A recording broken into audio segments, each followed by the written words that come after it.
Hello and welcome back to my YouTube session. तो आज के वीडियो में हम पढ़ने जा रहे हैं sexual reproduction in flowering plants के प्रीवियस ईयर इंपॉर्टेंट क्वेश्चंस। ठीक है, तो हम ईयर वाइज इनके इंपॉर्टेंट क्वेश्चंस पढ़ेंगे। जैसे कि ईयर जो 2010 में जो ईयर के टाइम में क्वेश्चंस पूछे गए थे, हम उन क्वेश्चंस को पढ़ेंगे। तो सब विदाउट एनी वेस्टिंग टाइम हम आज के वीडियो को शुरू करते हैं। उससे पहले अगर आप मेरे यूट्यूब चैनल पे न्यू हो तो मेरा चैनल जल्दी से सब्सक्राइब कर देना और बेल आइकन को भी प्रेस कर देना। ठीक है, तो हम अपना पहला क्वेश्चन पढ़ते हैं। A violated dithecous anther has 100 microscope mother cells per microsporangium. How many male gametophytes this anther can produce. ठीक है, तो इसमें हमें आपको एक फार्मूला बताया था जब मैंने अपनी वीडियोस में एक्सप्लेन कर रही थी। जब मैं उसमें एंथर का डायग्राम बता रही थी तो मैंने एक फार्मूला बताया था कि 400 से क्या करना पड़ता है, मल्टीप्लाई करना पड़ता है, तो हमें उसका नंबर का पता चल जाता है क्योंकि उसमें 4 होल्स होते हैं। ठीक है, लेयर्स होती हैं उसकी। इसके अकॉर्डिंग मैंने बहुत अच्छे से डिटेल में एक्सप्लेनेशन दिया था, बिल्कुल डायग्राम बना के। तो अगर आपको डिटेल में समझना है तो आप मेरी यूट्यूब वीडियो पे जाके देख सकते हो। ठीक है, तो इसका आंसर क्या हो जाएगा, 1600 मेल गैमेटो सेट्स। ठीक है, नाउ हम सेकंड क्वेश्चन पढ़ते हैं। Mention the reasons for difference in ploidy of zygote and primary endosperm nucleus in an angiosperm. ठीक है, तो क्या होता है जाइगोट। ठीक है, आपको क्वेश्चन, आपकी कॉन्सेप्ट जो है वो इतने क्लियर होने चाहिए कि आपको पढ़ते ही समझ में आ जाए कि हाँ ये हमसे क्वेश्चन पूछ क्या रहा है। ठीक है, तो mention the reason for different in ploidy of zygote and primary endosperm nucleus in an angiosperm. ठीक है, तो a zygote is formed by the fusion of haploid male gamete with the haploid egg to form a dipole diploid cell. ठीक है, तो जो क्या होता है, zygote is found by the fusion of haploid male gamete with the haploid egg. ठीक है, कैसे फाउंड होती है, जब हैप्लॉइड मेल गैमेट किसके साथ फ्यूज करता है, haploid egg to form a diploid cell. ठीक है, तो ऐसे करके हमें जाइगोट का वो मिलता है। ठीक है, पॉलीडाइजाइगोट। वहीं पर जो प्राइमरी एंडोस्पर्म न्यूक्लियस जो होता है PNSN, ठीक है, वो क्या होता है, formed by the fusion of haploid male gamete with 2 haploid polar nuclei producing a triploid nucleus।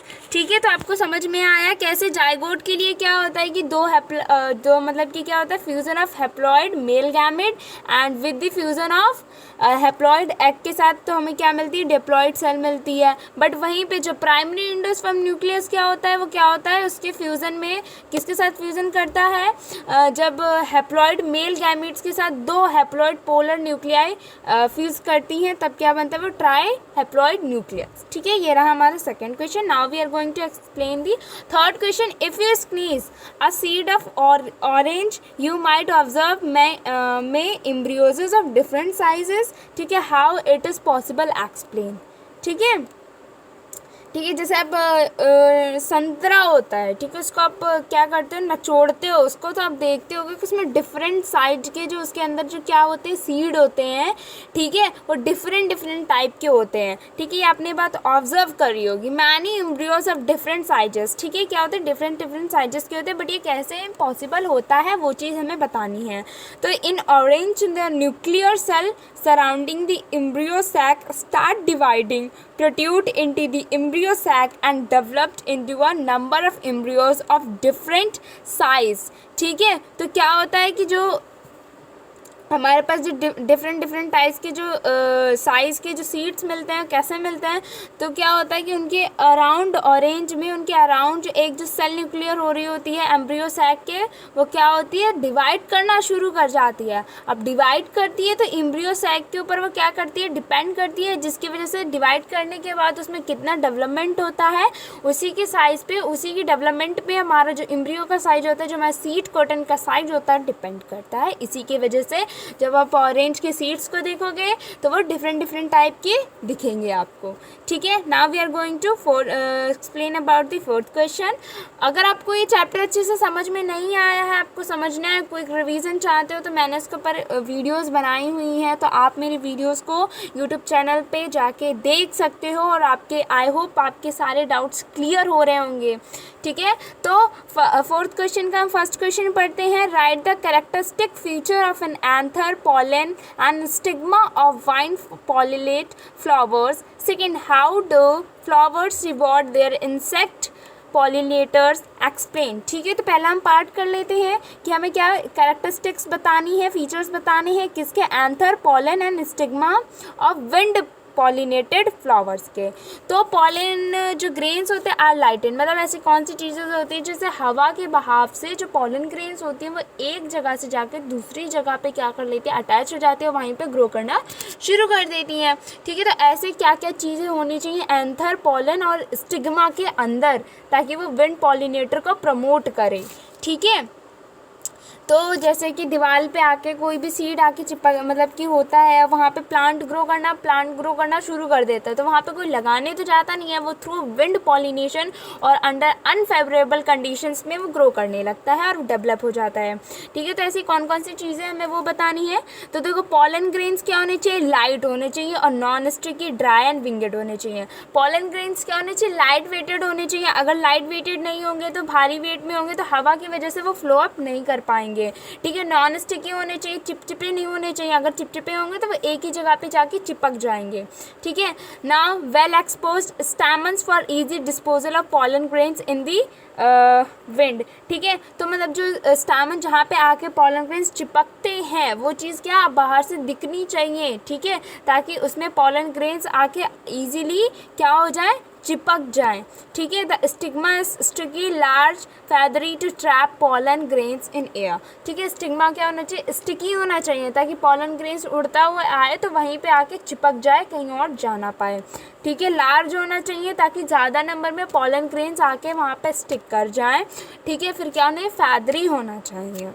ठीक है, नाउ हम बी पार्ट पढ़ते हैं, how do flowers reward their insect pollinators explain. ठीक है, तो insect pollinators are rewarded in the following ways. The flower offer floral reward like nectar and pollen grains. हमें इसमें ये पूछ रहा है कि मतलब कि जो फूल होता है तो अपनी तरफ इंसेक्ट्स को कैसे, ऐसी क्या चीज़ें उसके अंदर होती हैं जिसकी वजह से वो इंसेक्ट को अपनी तरफ अट्रैक्ट करता है, वो चीज़ें हमें बतानी है। तो फ्लावर ऑफर क्या करता है, उनको एक अच्छी सी खुशबू देता है, नेक्टर, जिससे वो जूस, जैसे बीज आके फ्लावर्स पे आके नेक्टर कलेक्ट करती हैं जिससे वो अपना शहद बनाती हैं।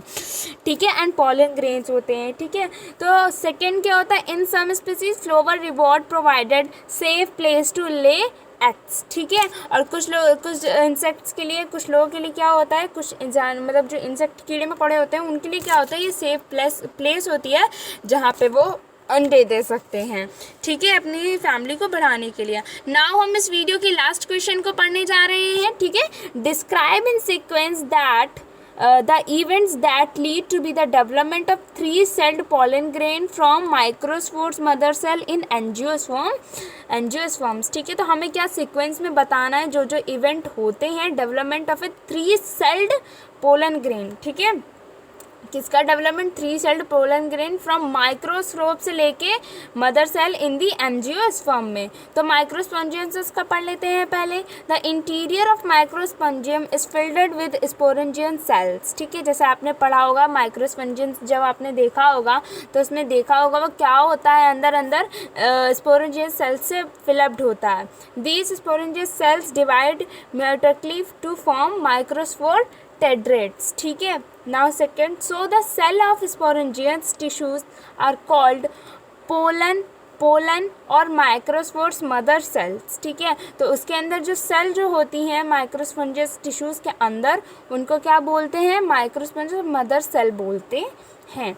ठीक है, because they undergo meiosis to produce pollen grains. ठीक है, क्योंकि उनको मदर सेल क्यों बोलते हैं, क्योंकि वो क्या मियोसिस के प्रोसेस में होती हैं, मियोसिस का प्रोसेस करती हैं जिसके क्या होता है, पॉलन ग्रेन प्रोड्यूस्ड होते हैं। ठीक है, the process of formation of microspore from a pollen mother cells through meiosis is called microsporogenesis. ठीक है, अभी क्वेश्चन 1 मार्क्स में आ सकता है। ठीक है, the process of formation of microspores. ठीक है, the process of formation of microspores from the pollen mother sales. ठीक है, पॉलन मदर सेल से मतलब कि माइक्रोस्पोर्स का जो फॉर्मेशन होता है through the process of the meiosis is called microsporogenesis. ठीक है, the microspores are developed from PMC मतलब pollen mother cells in cluster of four due to meiosis called microspore tetra.